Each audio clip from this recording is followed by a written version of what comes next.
Muito boa tarde, meu querido irmão, minha querida irmã, você que está sintonizado nas ondas sonoras da sua querência FM. É a sua querência de Santo Augusto, Rio Grande do Sul. Que Deus continue abençoando grande e poderosamente a sua vida e que toda sorte de bênçãos possam derramar-se sobre cada um de nós. Cônego Josemar Fontana, sua bênção, que Deus continue lhe abençoando grande e poderosamente. São Marcos, capítulo 4, do 35 ao 41. Naquele dia, ao cair da tarde, Jesus disse a seus discípulos: Vamos para outra margem.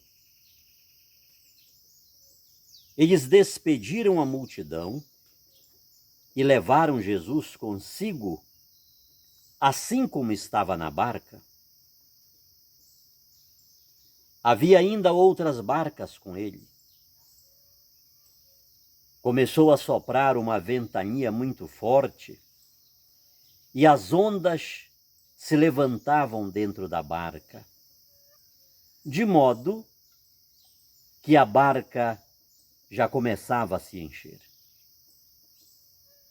Jesus estava na parte de trás, dormindo sobre um travesseiro. Os discípulos o acordaram e disseram: Mestre, estamos perecendo, e tu não te importas? Ele se levantou e ordenou ao vento e ao mar: Silêncio, cala-te. O vento cessou e houve uma grande calmaria. Então Jesus perguntou aos discípulos: Por que sois tão medrosos? Ainda não tendes fé? Eles sentiram um grande medo e diziam uns aos outros: Quem é este? A quem até o vento e o mar obedecem? Esta para nós, queridos irmãos, queridas irmãs, com toda certeza, é uma palavra de salvação. É uma palavra de vida eterna. É uma palavra de vida nova. É uma palavra de ressurreição, sobretudo para nós, sobretudo para aqueles que neste momento da vida estão sendo agitados por uma enorme tempestade. São Marcos começa a dizer, ao entardecer daquele dia, ao cair da tarde daquele dia. Que dia é esse, queridos? Esse dia, ele pode ser definido para nós no capítulo 4, este mesmo capítulo, do versículo 1 ao 2, está também lá em Mateus, no capítulo 13, do 1 ao 3, leia lá depois. Está um pouquinho distante aqui, quando o evangelista São Marcos vai dizer naquele dia, mas não está tão distante ao ponto que não possamos virar uma página e achar que foi um dia de ensinamentos, foi um dia de formação, foi um dia em que Jesus estava ensinando as multidões. Grandes e profundos ensinamentos Jesus estava transmitindo. É aqui neste contexto que vamos ver, inclusive, a parábola do semeador, e não somente outros ensinamentos por meio de parábolas. Eles vão ter lugar ao lado do lago de Genezaré. A multidão começou a apertar Jesus de uma tal forma que ele precisou entrar em um barco. E as pessoas ficaram ali à margem. E é exatamente daquela embarcação que Jesus ele vai começar a ensinar. Jesus tinha uma preocupação, queridos, com o ensinamento. E eu quero não fazer disto um jargão, mas eu quero lembrar um pouco o profeta Oséias, que disse: o meu povo perece por falta de conhecimento. O meu povo perece por falta de conhecimento. Domingo passado, encontramos o sacerdote Esdras lendo, do amanhecer ao pôr do sol, o livro da lei. Não apenas lendo, mas explicando. Não apenas lendo, mas explicando o sentido daquilo que ele estava falando. Jesus Cristo, na sinagoga, após ele ler aquele texto do profeta Isaías, ele começa a explicar. Então, esta missão, queridos, hoje Jesus está à beira do lago ensinando. Duas coisas aqui importantíssimas.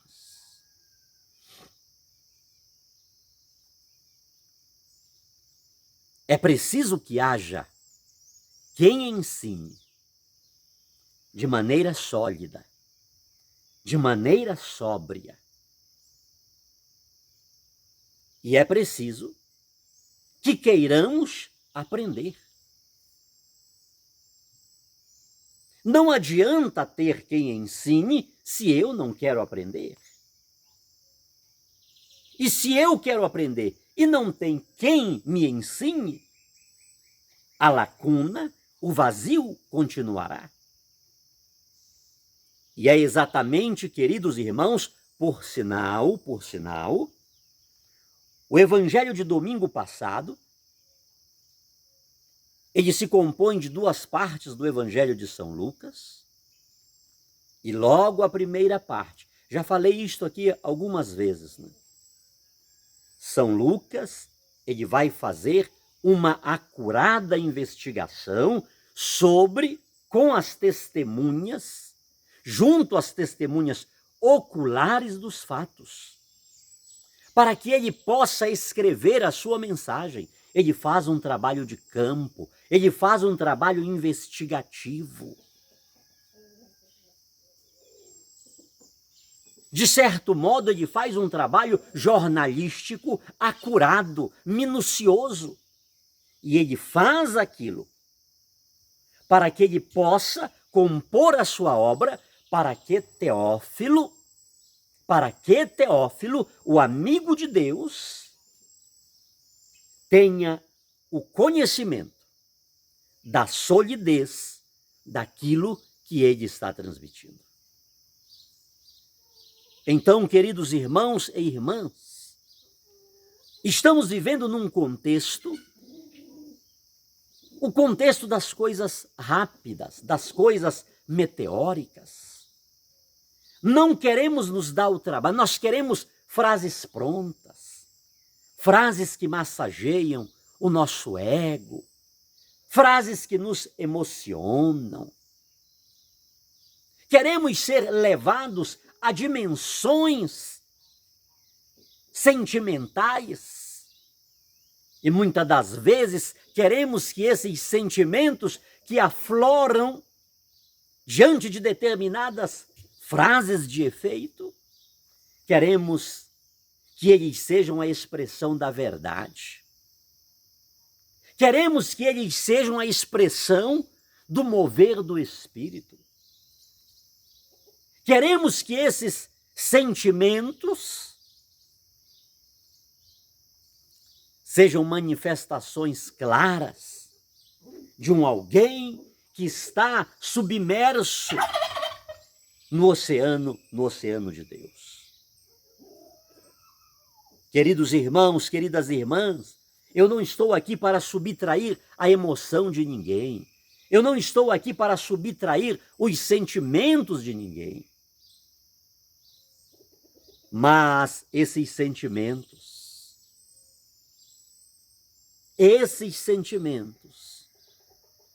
eles têm não pouco levado tantas pessoas ao erro, ao engano, ao charlatanismo, a perderem a estrutura, a perderem a solidez da vida, a perderem o caminho reto que devem seguir. E, por sinal, aquele que chega com uma melhor mensagem, com uma melhor palavra, com uma melhor frase, sobretudo direcionada ao contexto que estou vivendo, esse começa a ganhar foro de verdade, esse começa a conquistar-me, esse começa a ter de minha parte um grande simpatizante. E se surgir um outro, e mais um outro, e mais um outro, o mesmo acontece. Ao entardecer daquele dia, de ensinamento, ao entardecer daquele dia, que Jesus exaustivamente estava comprometido com as multidões que estavam à beira do mar de Genezaré. É interessante, queridos, que aquele cenário, que durante o dia ele foi um cenário agradável, durante o dia ele foi um cenário de grandes lições, de grandes ensinamentos, à noite, aquele mesmo local, aquele mesmo lago de Genezaré, ele se tornou um lugar apavorante. Ele se tornou um lugar ameaçador.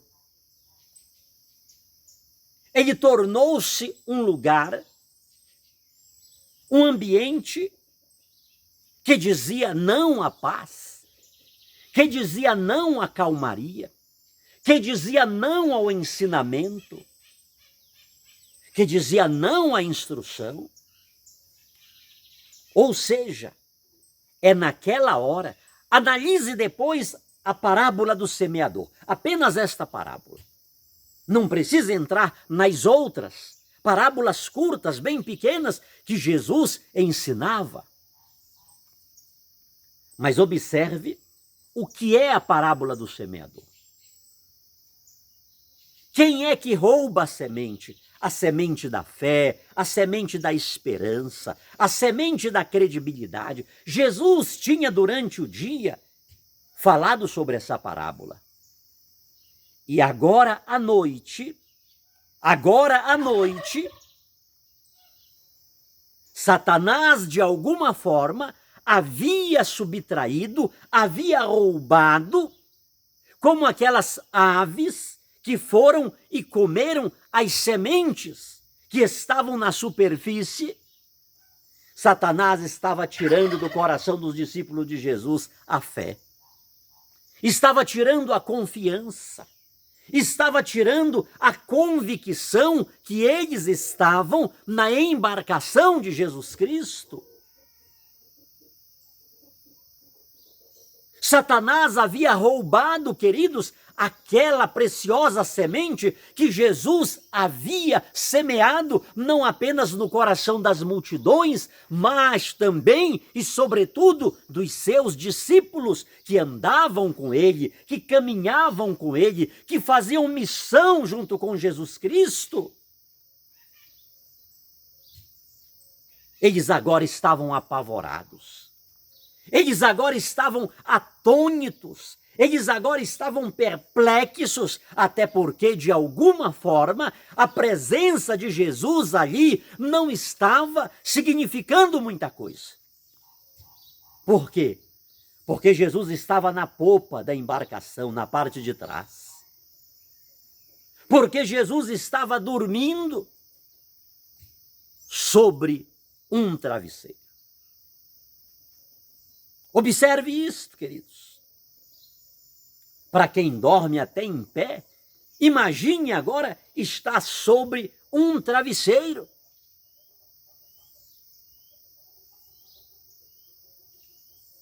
Queridos irmãos, é tão profunda esta mensagem que São Marcos está transmitindo. São Marcos provavelmente está escrevendo este evangelho no ano de 66 da era cristã. E aquela época, queridos, de 54 a 68, o imperador Nero estava fazendo coisas terríveis, sobretudo contra os cristãos. Você deve lembrar que na noite do dia 18 para o dia 19 de julho de 64, Roma foi incendiada. Roma foi destruída. Roma perdeu a paz. E os cristãos foram mais abalados ainda, porque Nero formalizou uma acusação tripla contra os cristãos. Os cristãos foram acusados de ateísmo, de orgias. Imagine o imperador Nero acusando os cristãos de orgia. E também de misantropia, que é o ódio ao gênero humano. E foi exatamente esta acusação que Nero fez aos cristãos. Esta tripla acusação, ela foi acrescida de mais uma acusação, que eles foram os responsáveis pelo incêndio de Roma, e exatamente na noite de 15 de agosto de 64, a sentença foi dada de forma espetacular no Jardim de Nero, no Jardim Imperial. Cristãos foram incendiados, cristãos eram amarrados, incendiados, queimados vivos. Aquele período já vai consolidar-se também com a prisão e com a morte de São Pedro e de São Paulo, ou seja, a igreja ela sempre foi considerada uma barca que está sendo abalada e atingida pelas perseguições, pelos ventos do ódio, pelos ventos da calúnia. E São Marcos precisava, com este relato, dar uma palavra de renovo, uma palavra de restauração, uma palavra de vivificação para aquela igreja que estava tão abalada, para aquela igreja que estava apavorada, para aquelas pessoas que estavam saindo da barca de Jesus. Quantas pessoas, queridos, naquele momento estavam abandonando a barca de Jesus por causa das tempestades, e São Marcos ele faz questão de entregar uma mensagem para aquela igreja tão perseguida. para aquela igreja que de alguma forma estava dizendo: tu não te importas que pereçamos? Por que nos abandonas? Por que nos deixa? Por que não nos socorre? Será que a nossa dor, o que estamos passando, não te comove, não te afeta? Tu és insensível à nossa dor? É neste contexto de perseguições, queridos, que São Marcos, com este relato, ele quer reanimar a fé da igreja, a fé dos cristãos. Por sinal, queridos irmãos e queridas irmãs, será que São Marcos, ele não escreveu este relato para mim, para você, para todos nós? Será que São Marcos, ele não estava olhando para todos aqueles que iriam aderir à mensagem de Jesus Cristo ao longo do tempo? Será que São Marcos, ele não codificou este evangelho? Agora não mais tanto para a igreja de Roma, para os cristãos que estavam morrendo a rodo, mas para você, meu irmão e minha irmã, que está sentindo-se abalado, apavorado, porque os ventos são contrários, porque as ondas estão entrando para dentro da embarcação, porque você está vendo a hora de ir a pique, você está vendo a hora de fechar as portas da sua empresa, você está vendo a hora de anular, de subtrair todos os seus sonhos, você está vendo a hora de não mais estabelecer nenhuma meta, porque até hoje todas as metas que você estabeleceu, elas caíram por terra, elas não deram certo.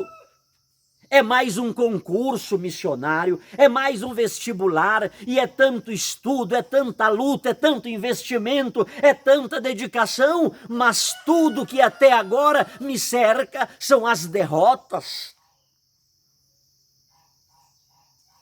Tudo que tenho recebido ao meu esforço é o negativo, é o não. Estou sendo submergido pelas ondas da incapacidade, pelas ondas da inferioridade, pelas ondas da dispersão. Ah, missionário, eu já estou cheio de uma depressão. Alguma coisa já está dizendo que Deus está dormindo, que Ele não está olhando para mim, que Ele não se importa comigo, que Ele é alheio à minha dor. Por sinal, Satanás já até colocou na minha mente a certeza de que não há Deus. Queridos, São Marcos, ele está fazendo uma alusão clara com este relato, que Jesus Cristo é aquele que abriu o Mar Vermelho. É aquele que, diante de uma palavra, o leito do mar aparece.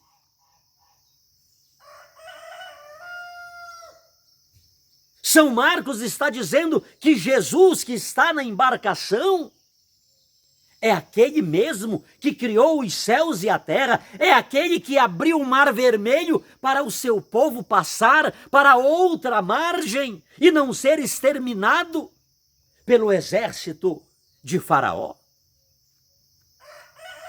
São Marcos está dizendo que aquele que abriu o Jordão, aquele que abriu o Mar Vermelho, ele é poderoso para acalmar as tempestades e ele vai acalmar a tempestade.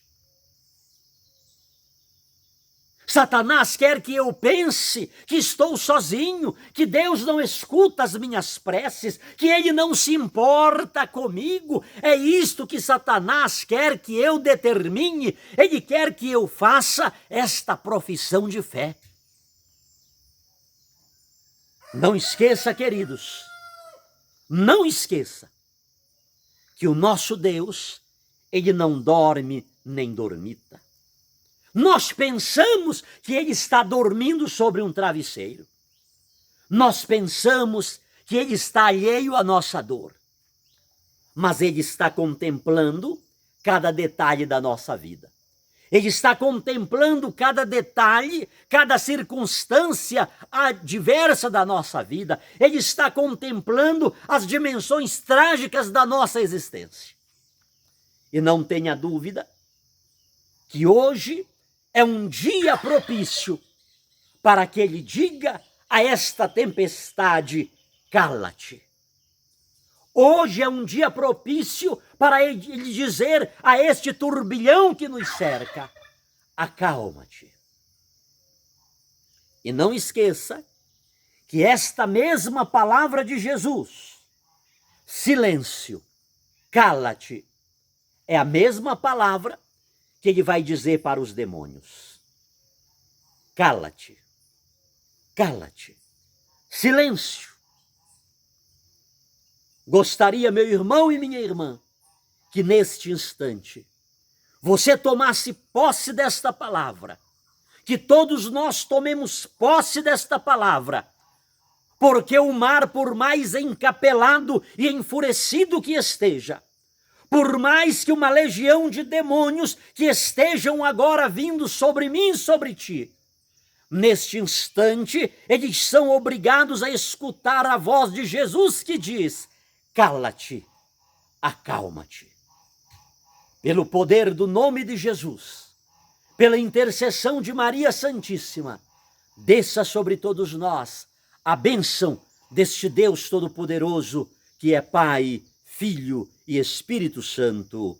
Amém. Amém.